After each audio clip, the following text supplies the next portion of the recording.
गुरुदेव। सभी सत्संगियों को प्यार भरा सादर जय गुरुदेव। जय गुरुदेव।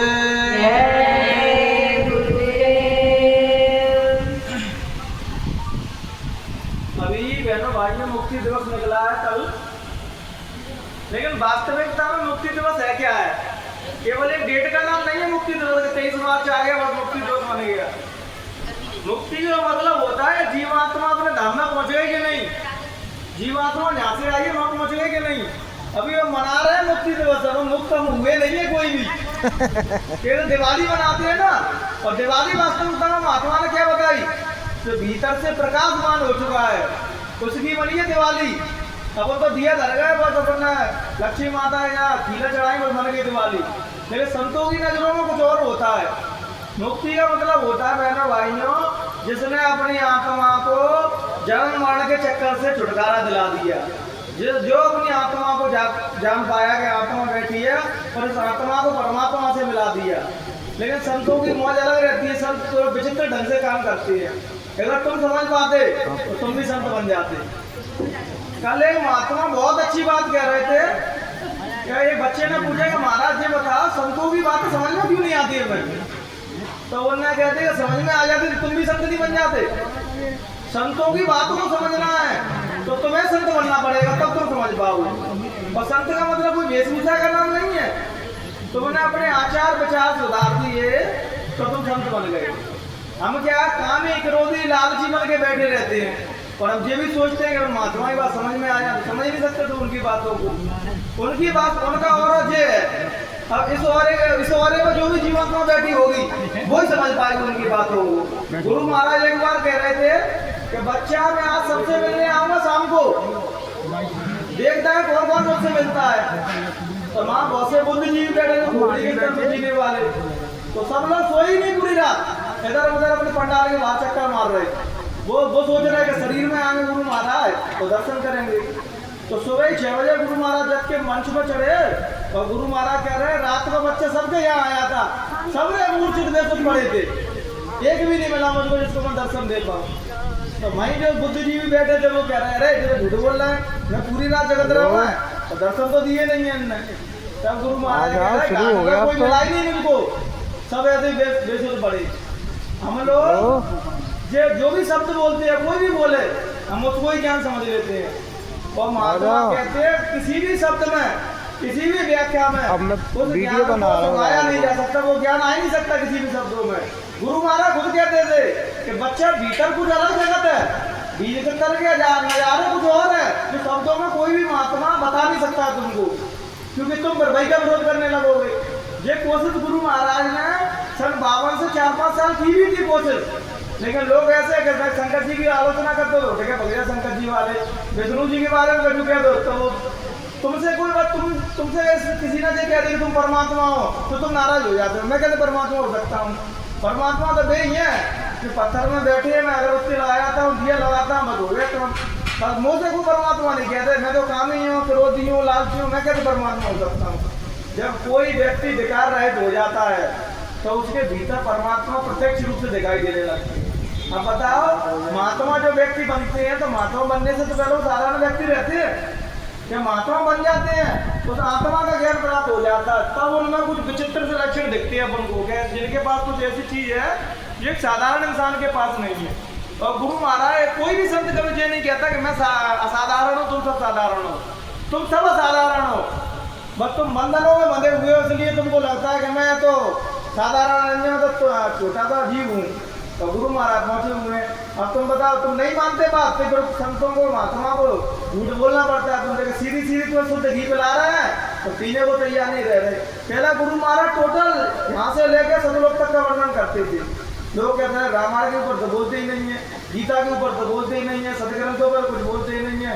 तो गुरु महाराज कह रहे तो मरने की आदि है गए तो मोरा उन्होंने नीचे बैठा लिया, पोथी वाला बैठा दिया तो पोथी पढ़ता था। गुरु महाराज व्याख्या कर देते थे क्योंकि हमको आत्मा परमात्मा से मतलब ही नहीं था। हम किसी भी महात्मा के संग सबसे बड़ा नाइंसाफी यही करते हैं कि उनसे जो वास्तविकता वो चीज वो देने की कोशिश करते हैं, हम कोई लेने की कोशिश ही नहीं करती है। हम जाते हैं अपने क्या के लिए, भौतिक काम बनाने के लिए। और गुरु महाराज जी क्या कहते हैं ना, मेरे पास आओगे किसी के कोई भौतिक काम नहीं बनेंगे, लेकिन आत्मा को परमात्मा से जरूर मिलाऊंगा। तो एक भी नहीं आते वहाँ, हमें मिलना ही नहीं है आत्मा परमात्मा से। हम आता है मोड़ा ना हैरान हो गया, मोड़ा करके दिखाओ तो मैं माना ही तुम संतो।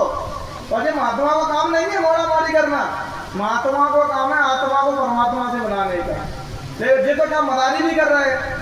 मतलब मदारी में महात्मा मंत्र क्या था कि गुरु महाराज जानते थे कि 99% जीव इसी चीज के लिए जोड़ते हैं। हाँ तो पूछा को कहते फलाने महाराज में सबसे बड़े महात्मा है, तो उन्हें व्याख्या कैसे करी तुमने? अरे हम गए थे तो हमारी मोड़ा नौकरी नहीं लग रही थी, झट से नौकरी लग गई। तो उन्हें परमात्मा को ज्यादा पता दिया उन्होंने, बात है क्या करना परमात्मा से। हमारे तो मोड़ा की नौकरी लग गई, बस हमने महात्मा सिद्ध कर दिया वो व्यक्ति महात्मा है। अब बताओ तुम लोगों को खुद नहीं जानना है कि आत्मा परमात्मा कहाँ बैठी है, परमात्मा से कैसे मिलेगी। हम जन्म जन्मांतर से ही बिछड़ रहे हैं। बहनों भाइयों, एक व्यक्ति था, उसके घर का कोई सदस्य मर गया था। सदस्य मर गया तो 20 साल तक उस डेड बॉडी को ढोता रहा वो। 20 साल तक ढोता रहा। तब हमने पूछी, किसी ने पूछा जब बॉडी क्यों ढो रहे हो, तो उन्होंने कही महाराज जी कभी ना कभी जिंदा हुआ, मुझको विश्वास है जिंदा हुआ कभी ना कभी। तो वह ढोते ढोते ढोते ढोते फिर उनको एक सदगुरु मिले। तो सदगुरु ने ये नहीं कहा इस बॉडी को क्यों ढोया, सदगुरु ने कही बोझा को कब से ढो रहा है तुम, कितना समय बर्बाद कर दिया इसमें। क्या महाराज पूरे 20 साल हो गए। तो उन्होंने कि तो 20 साल में कुछ नहीं मिला तो क्या मिलेगा, इसको दान संस्कार करो, इससे निवृत्ति पाओ। और तुम्हें इससे मिलने का भेद बताता हूँ कि तुम मिट्टी के पीछे भाग रहे हो, जो इसमें से निकल चुका है उससे मिलो, उसको कहते हैं चैतन्यता। हम सभी अभी चैतन्य रूप में बैठे हैं, तभी तो ये शरीर काम कर रहा है। चेतनता निकल गई, शरीर से धर्म से पड़ा है। यही गलत तुमको भी समझना है कि हमारे भीतर कौन बैठा है जो अच्छे बुरे का अनुभव कर रहा है, सुख दुख का अनुभूति कर रहा है। भूख लग रही है तो खाना खा रहा है, प्यास लग रही है तो पानी पी रहा है। कौन कर रहा है जी? क्योंकि आत्मा को ना भूख लग रही ना प्यास लग रही, कुछ नहीं लग रहा उसको, शरीर को लग रहा है। और 99% लोग शरीर तल पे जीते हैं, शरीर से ऊपर ही नहीं उठ पाते हैं वो। और ज्ञान किसी शरीर में समा नहीं सकता है। जब हम ध्यान पे बैठते हैं तो धीरे धीरे अपने जो हमारा मूल स्वरूप है उससे हम परिचित होने लगते हैं कि मैं कौन हूँ। कहते हैं जीव शरीर छोड़ के जाता है, तो जब वो जिन जिन लोगों में आत्मा पहुँचती है तो एक लोग उसमें से ये पड़ता है जहाँ से तुम्हारी ये याददाश्त सब भुला दी जाती है कि तुम यहाँ किसके बच्चे थे, तो कौन तुम्हारा पिता था, कौन रिश्ते नातेदार थे, सब भुलाया जाता है। तो जीव पता क्या कहता है, गड़गड़ाने लगता है, रोने लगता है कि महाराज मुझसे कुछ मत भुलवाओ, क्योंकि जन्म जन्मांतर से नाती पोता मकान गाड़ी घोड़ा इनमें चित्त लगा हुआ था। तो रोने लगते हैं। तो महात्मा कहते हैं, वो महापुरुष कहते हैं नहीं मान रहे, तो भटकते रहते हैं। आत्मा कहते हैं मरने के बाद भी बुजुर्ग हमें 50-50 साल बाद ही देखते हैं, हमारे बुजुर्ग जिए हैं वो हैं। वो याददाश्त ऐसी है कि छोड़ता ही नहीं है जीवन को। तो मैं कोई माता परमात्मा से मिलाने की बात करेगा वो तुम्हारा सबसे बड़ा दुश्मन बन जाएगा। अब गुरु महाराज कहते थे जब बताओ, जब गुरु महाराज ने बोलना चालू किया था तो तुम भी कोई ना कोई पहले किसी न किसी मान्यता को मानते होगे नहीं। कोई राम को मानता होगा, कोई हनुमान को मानता होगा, कोई कृष्ण भगवान को मानता होगा, कोई किसी को मानता होगा। तो फिर गुरु महाराज ने अपने सबसे जब पूजा बुला के चेतनता से जुड़वाया है। अब तुमने कोई जड़ बना लिया कि भाई गुरु महाराज कहेगा मैं तो जड़ पूजी में मार रहूंगा। अब लोग निर्णय पढ़ते तो लोग नहीं में लगे हुए हैं, कैसे बच्चों को सजाना है, कैसे रैली निकालना है, कैसे कपड़े पहनना है, कैसी टोपी लगाना है। और भीतर का उनको कोई पता नहीं है, भीतर में तो ध्यान ही नहीं है उनका। और जब तक दुखों से निवृत्ति नहीं हो सकती, जब तक तुम भीतर में अंतर में अपने आप को नहीं जान रहे हो तो मैं कौन हूँ। भाई कपड़ा तो ये शरीर पहनना है, आत्मा को कब कपड़े पहनाओगे, आत्मा को परमात्मा से कब मिलाओगे। जब तक आत्मा परमात्मा से नहीं मिलेगी तब से ज्यादा दुखों से निवृत्ति होने वाली नहीं है। जब तुम कितना भी डंका बजा लेना कुछ होने वाला नहीं है। और महात्मा सीधे सीधे सच्ची सच्ची तुमको बात बताते हैं कि रास्ता तुमको दे गए, अब तुमको अपनी इंद्रियों को रोक के घाट पे बैठ के भजन करना है। नहीं यहाँ 10-15 साल बाद तुम्हारा चित्त ऐसा हो जाएगा, क्रोध के अलावा लड़ाई के अलावा तुम्हारे मुंह से कुछ नहीं निकलेगा। गुरु महाराज कहते नहीं थे बूढ़े हो जाओगे तो बुद्धि पागल हो जाएगी, कहते थे कि नहीं, बुद्धि पागल हो जाएगी, मन बुद्धि चित्त तुम्हारा साथ नहीं देगा। जब तक साथ दे रहा है तब तक तो बैठ जाओ ज्ञान भजन पे, लेकिन नहीं मानते। ये बताओ अपन मर जाएंगे तो गुरु महाराज का काम रुकेगा? नहीं रुकेगा। और अपन सब ठेकेदारी ऐसे बैठ गए वरना कि मैं परमानेंट रहूंगा यहाँ, मुझे तो गुरु महाराज ऐसा आशीर्वाद देगा कि मैं कहीं मरूंगा ही नहीं। और देह को बहन भाई सबको छोड़ना पड़ेगा। जब छूटी जाएगी और अज्ञानता में जी रहे होगे तुम तो रोगे चिल्लाओगे। कह रहे थे कहाँ जा रहा हूँ, मैं कहाँ जा रहा हूँ, जितना मैं तो परमानेंट समझ रहा था, तो परमानेंट है, लेकिन परमानेंट कुछ भी है नहीं है बहनों भाइयों। चलाए महाराज, गुरु महाराज बार बार मंच से कहते थे कि मैं 100 साल का हो गया, मैं 90 साल का हो गया, मैं वृद्ध हो गया। अब बताओ जब बेवृद्ध हो रहा तो तुम नहीं हो गए वृद्ध। वो भीतर की बात कर रहे हैं, भीतर कोई बदलाव नहीं होगा, भीतर जी मिलेंगे, जिस रूप में मिलेंगे उनको तुम छीओगे तो हाथ तुम्हारा आर पार हो जाएगा, क्योंकि प्रकाश के रूप में है। और उसी से जोड़ने की महात्मा बात करते हैं कि चमड़ी को मत देखो, अगर महात्मा तुमको चमड़ी में विद्या देते तो तुम चेतनता से कभी नहीं जुड़ पाते। अब तुम सीधी सच्ची बात नहीं समझते हो और क्या किसी से लड़ बैठते हो, अरे मेरे गुरु महाराज सच्ची है तो झूठा कौन कह रहा है, झूठे हो वो तुम्हें महात्मा तुम्हें जड़ पूजा आते चेतनता की पूजा कराते हैं।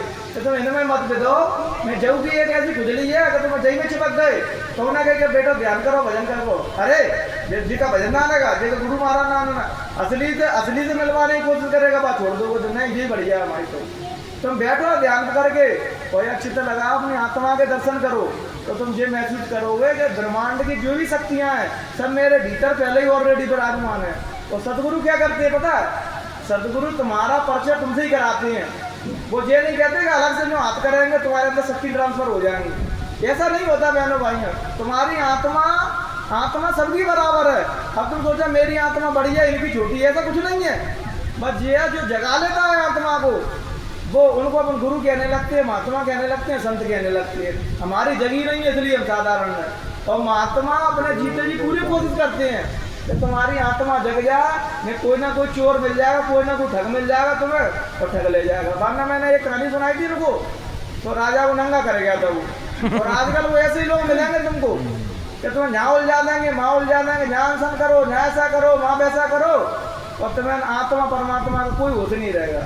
ऐसे ही सोते सोते आए तो एक महात्मा कहते खाली आए तो खाली चले गए। महात्मा पूरे मिलेगा, संत पूरे मिलेगा, सरल उपाय बता दिए तुमको, कुछ नहीं छोड़ना है, बस अपने घर पे बैठ के भजन करना है। महात्मा कौन, वो जंगल में भगे वो महात्मा नहीं है, जहाँ वो रह रहे हैं उनने मन बुद्धि चित्त अपना महात्मा बना लिया है। जिसने बुरे आचरण छोड़ दिए वो महात्मा है, बुरे आचरण नहीं छेड़े। तो तुम सोच रहे मैं जिनसे जुड़ गया हूँ तो नहीं तो सीधे सतलोक को देखा, चाहे चोरी करूँ, बढ़िया करूँ, कुकर्म करूँ तो गुरु महाराज तो मुझे ले ही जाएंगे। तो जो गलत फहमी में जी रहे हो तुम वो उनको ही ले जाएंगे बहनों भाइयों, जो उनके बताए रास्ते पर चल रहा हो, खोटे कर्म नहीं कर रहा हो। तो मैं जब भी कोई ऐसी परिस्थिति बन जाए ना कि इस व्यक्ति का भला हो रहा है और तुम्हें गुरु महाराज का कोई नियम तोड़ना पड़े, तो मैं गारंटी दे रहा हूँ तुम्हारे गुरु महाराज कभी नाराज नहीं होंगे, क्योंकि उसमें दूसरे का हित छिपा हुआ था। दूसरे की भलाई के लिए तुम कुछ भी करना, तुम्हारे गुरु तुम्हारे संत गुरु महाराज कभी नाराज नहीं होंगे। हम क्या करते हैं पता है क्या, मैं दान ना देना पड़े तो हम कहते हैं गुरु महाराज मना कर गए, किसी को दान मत देना, वो शराब पी जाएगा, मांस खा जाएगा, तो हमारे गुरु महाराज मना कर गए, क्योंकि तुमको देना नहीं था, तुमको एक बहाना मिल गया कि गुरु महाराज ने मना कर दी, देना नहीं था। ये बता बहनों भाइयों, तुमने दान के फॉर्म में दे दिया वो चीज़ें, अब चोरी करा बढ़िया करो बाकी हेडेक है, तुम्हारी हेडेक नहीं है वो, तुमने तो बाकी भलाई के लिए दिए थे। हम एक दूसरे की सत्संगी कोई किसी की मदद करता है तो ऐसा करते हैं तो जाकर चोरी करियो, मतलब ही नहीं है। दान दो और भूल जाओ कि नेकी करो दरिया में डाल, तब तो नेकी है। 5,000 दान में दिए, एक महीना में कहा गया अरे मैंने 5,000 उसमें दिए थे, मैंने 10,000 उसमें दिए, तो दिए कहाँ तुमने, चित्त से तो निकले ही नहीं है 5,000 अभी। दो और भूल जाओ, वही ज्ञान है। सच्चाई अच्छाई दो मानवता को, सच्चाई बांटो, प्रेम बांटो और भूल जाओ। कल वो लुल्ला जी कह रहे हैं कि अपने लिए गुरु महाराज जेल में गए, वो तो सभी महात्मा जाएंगे। अब भी जो भी महात्मा के तुम उन्हें बच्चे दोगे, मैं गारंटी दे रहा तुम ही नहीं बच्चोगे उनको, तुम ही मानने लगोगे सबसे पहले उनको, क्योंकि हम सभी महात्माओं के संग यही करते हैं। क्योंकि जो जिंदा होता है वहाँ से दुश्मनी तो शरीर में चलेगा वो प्यारे। जब गुरु महाराज साक्षात अपने आए तब हम कबीर से पकड़े बैठे, नानक को पकड़े बैठे, रैदास को पकड़े बैठे, जितने भविष्य में जो महात्मा हुए सबको पकड़े बैठे। जब वो बताने आए इनडायरेक्टली तुमसे कह रहे हैं कि भाई मेरी शरण में आएगा तुम्हारा काम हो जाएगा, तो तुम समझ नहीं पा रहे। कभी तो गुरु महाराज संकेत में कह देते थे कि जो ऊपर बैठा है वही नीचे बैठा है, क्योंकि उसका कोई रूप नहीं है, कोई नाम नहीं है, कोई आकार नहीं है उसका। ये तो ये है कि महात्मा जो बता देते हैं वही नाम सिद्ध हो जाता है। महात्मा जो भी चीज़ कहते हैं वही सिद्ध हो जाती है। अब उसको जड़ मान के बैठ रहे हैं तो पर राम मारे थे कृष्ण मारे थे लड़ बैठते हैं, जय गुरुदेव नाम सच्चो, ये कृष्ण बोल रहा है, झूठी है सबरे नाम। कहना भाई असली सवाल नाम नहीं है, असली सवाल तुम्हारा भक्ति, तुम्हारा विश्वास, तुम्हारा समर्पण है। इस नाम में भी भरोसा नहीं है ना तो ये नाम भी तुम्हारी मदद नहीं कर पाएगा। असली सवाल तो तुम्हारा भरोसा है कि तुम्हें कितना भरोसा है उस नाम पे। यहाँ सबरे बैठे हैं वो सभी लोग, किसी को 10% भरोसा है, किसी को 5% भरोसा है, किसी को 20% है, किसी को 100% है। जिसको 100% है उसके भौतिक और आध्यात्मिक दोनों काम बनते हैं। सत्संगी कहते हैं वो, अब तो गुरु महाराज तो गए, अब तो वो समय गया, अब तो उनकी मार में खत्म हो गई, अब तो और महात्मा आ गए। अब बताओ तुम्हारा विश्वास, तुम्हारे दिनचर्या, तुम्हारा जो विचार ऐसे हैं तो तुम कहाँ से महात्मा को मान जाओगे। महात्मा को बहनों भाइयों कोई नहीं समझ सकता। कहते हैं तेज जानत का देव जनाई और जानत तुम्हें हो जाएगी। महात्मा तुम्हारे से काम करने आते हैं, देख लेते हैं भीतर कि भाई इसके अंदर कोई गुंजाइश नहीं है, सब तो कोई सुन पाए, स्वीकार कर पाए। और महात्मा भी क्या करे, वो उधर उधर की बातें करने लगते हैं। सभी महात्मा ने हिम्मत दिखाई, कबीर ने हिम्मत दिखाई तो क्या किया, सिकंदर लोधी ने उनके हाथी चलवा दिए, हाथी दौड़ा दिए उनके पीछे, तरह तरह की यात्रा दी उनको। और महात्मा किस वजह से यात्रा से रहे कि लोग धर्म के नाम पर जो कर्म कांडों में उलझे हुए हैं, जो पाखंडवाद को धर्म समझ रहे हैं, उसका विरोध करते हैं महात्मा। जब बताओ राम भगवान आए तो राम भगवान आकर चले गए, तो जब शोषण नहीं हुआ होगा उनके नाम का, तो फिर कृष्ण क्यों आए? क्योंकि उस नाम पर तो शोषण होने लगता है कि लोग ठगौरी करेंगे, सेवा के नाम पर पता नहीं क्या क्या करते हैं। और फिर कहते हैं अरे गुरु महाराज कहेगा सेवा तो दे देंगी। जब किसी भी नियम को जब गलत हाथों में पड़ जाएगा, बंदरा के हाथ में उत्तरा दे दोगे, सबसे पहले अपनी गर्दन काटेगा वो। तो ऐसे ही ठीक जब कोई महात्मा किसी नियम को बना जाते हैं और जब वो देखते हैं कि जिस नियम का शोषण हो रहा है, उसका गलत उपयोग हो रहा है, तो जो भी महात्मा आते हैं उसका खंडना विरोध करते हैं कि भैया तुम क्या कर रहे हो। तो उनने कृष्ण भगवान ने देखा कि राम के नाम पर लोग कहते नहीं, तभी तो वो शब्द बना कि मोहमा राम बगल में चुरी, कि उस टाइम पर शोषण हो रहा होगा तभी तो ये शब्द बना कि मोहमा राम बगल में चुरी। तब कृष्ण आए, फिर कृष्ण ने सारी मर्यादा तोड़ दी कि पुरानी मर्यादा सबको छोड़ो, इसको जो तुम्हें शोषण कर रही है बस इसका कोई उपयोग नहीं हो रहा तुम्हारा। तो कृष्ण ने अलग उपयोग दिया। फिर कबीर आए तो कबीर ने सबका खंडन कर दिया। फिर गुरु महाराज आए, गुरु महाराज ने पिछले महात्मा को सबको बुला दिया।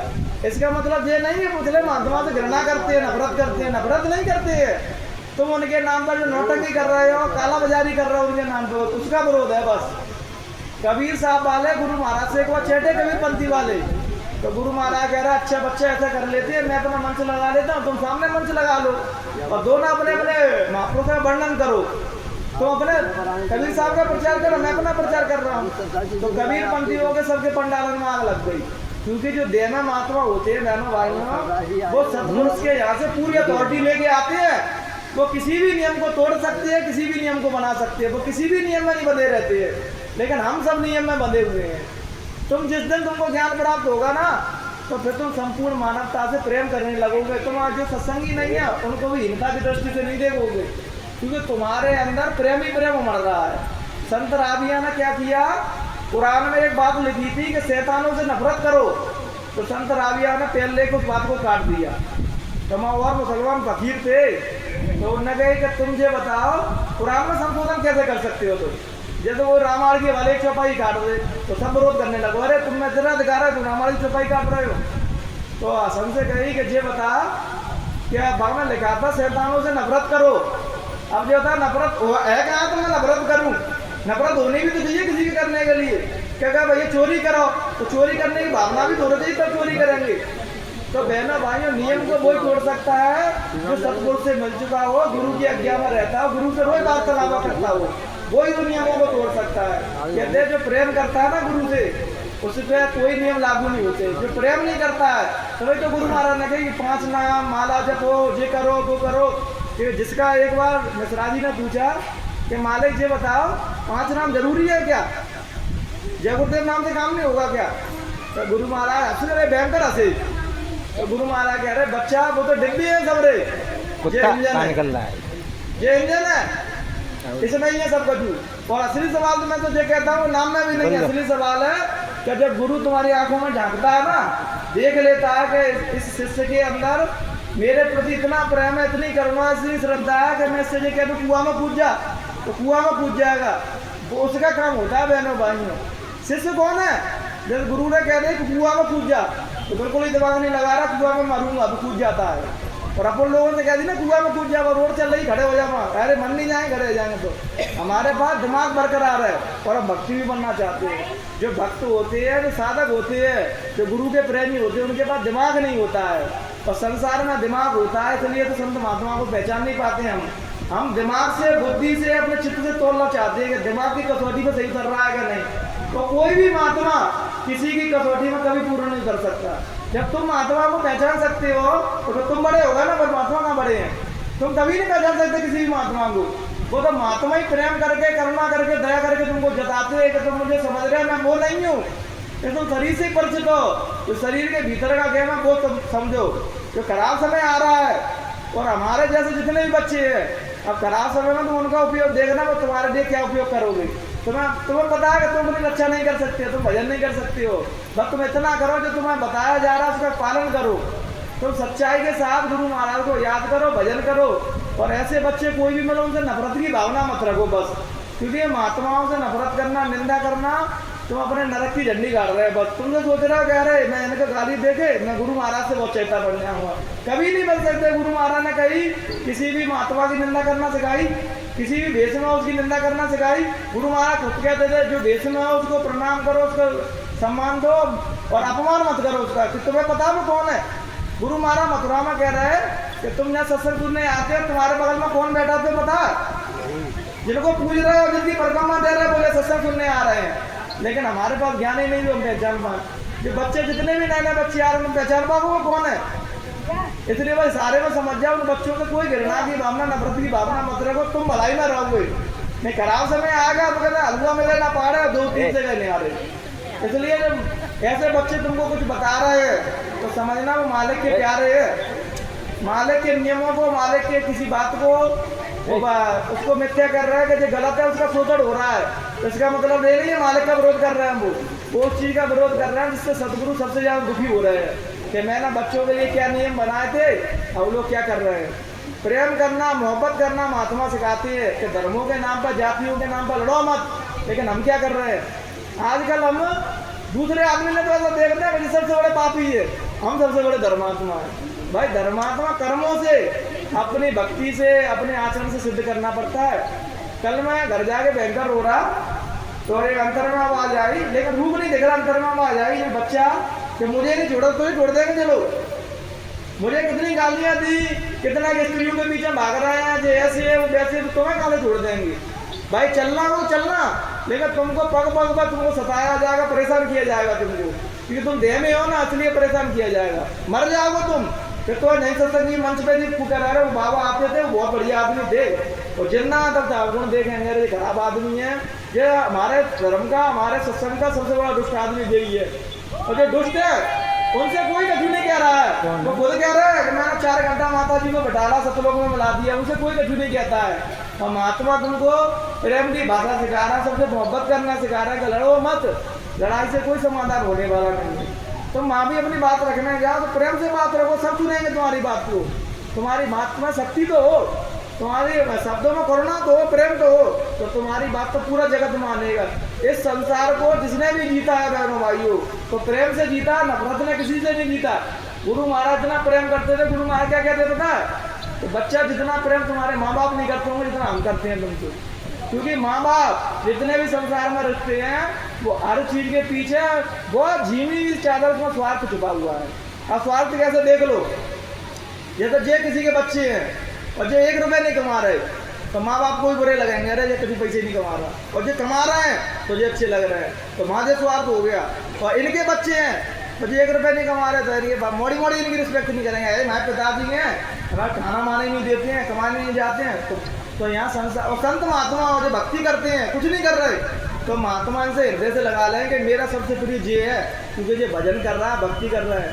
कहते हैं संत को वही प्यारे हैं जो भजन करते हैं, भक्ति करते हैं, सच्चे आचरण को जीते हैं और सच्चाई के रास्ते पर चलते हैं, वो महात्मा को सबसे प्रिय है। ये मत देखना कि मेरा गुरु मुझे मथुरा आश्रम में देखता है, ग्वालियर आश्रम में देखता है, और बाजार में मैं कितने कोठे कर्म करूँ वहाँ तो देख रहा है वो।